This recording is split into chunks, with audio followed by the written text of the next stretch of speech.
Батак съм, Чичо. Знаеш ли, Батак?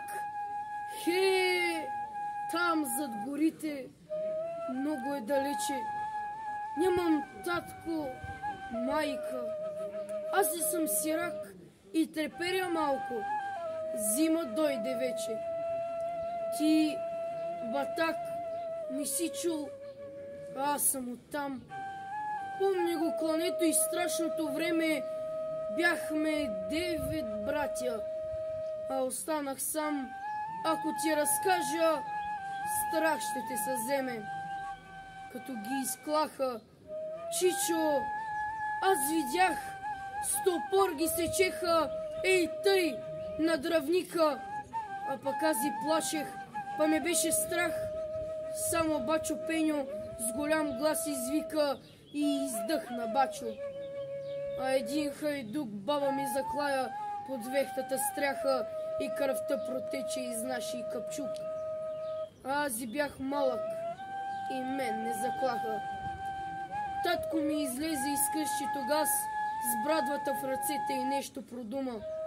Но те бяха много. Пушнаха за в час и той падна възнак.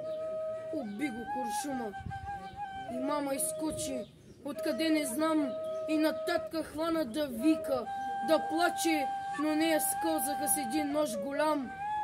Затова съм, Чичо, аз сега сираче. А бе много страшно там да бъдеш ти. Не знам, що не щяха и мен да заколят, но плевнята пламна изе да пръщи и страшно му чеха кравата и волът. Тогава побегна плайчишком навън, но после, когато страшното замина, казаха, че в оня големи огън е изгорял и Вуйчо, и дядо, и Стрина. И черквата наша, Чичо, изгоря, и школото пламна, и девойки 200 станаха на въглен. Някой ги запря, тъй много още дяца и невести. А кака и Леля и други жени мъчиха ги 2 дни, да пак ги затриха. Още слушам, Чичо, как пискат они и детенца много на мъждрак набиха. Всички свят затриха, как не бе и грях, само дядо Ангел живя. Сюрмахът, той пари с котела събираше за тях, но поп тръндафила с гвозди и коваха. И уж бе страшно, пък не бе ме страх. Аз треперех само, но не плачех веки. Мен и други дяца отведоха с тях и гъжви съдрани увиха на всеки. В Помашко село, не знам кое бе, мене ме запряха нейде по земята.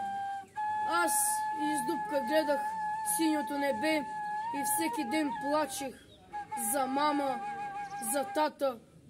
Но поганска вяра да чуя не щях, по-добре умирвах, но не ставах турка. Като ни пуснаха, пак в Батак живях. Подир 2 години посрещнахме Гурка. Тога с лошо време и за тях настана. Клахме ги ние, както те ни клаха. Но нашето село, Чичо, запустя и татко и мама веки не станаха. Ти, Чичо, не си чул заради Батак. Аз съм оттам. Много е далече. 2 дни тук гладувам, щото съм сирак и треперя малко. Зима дойде вече.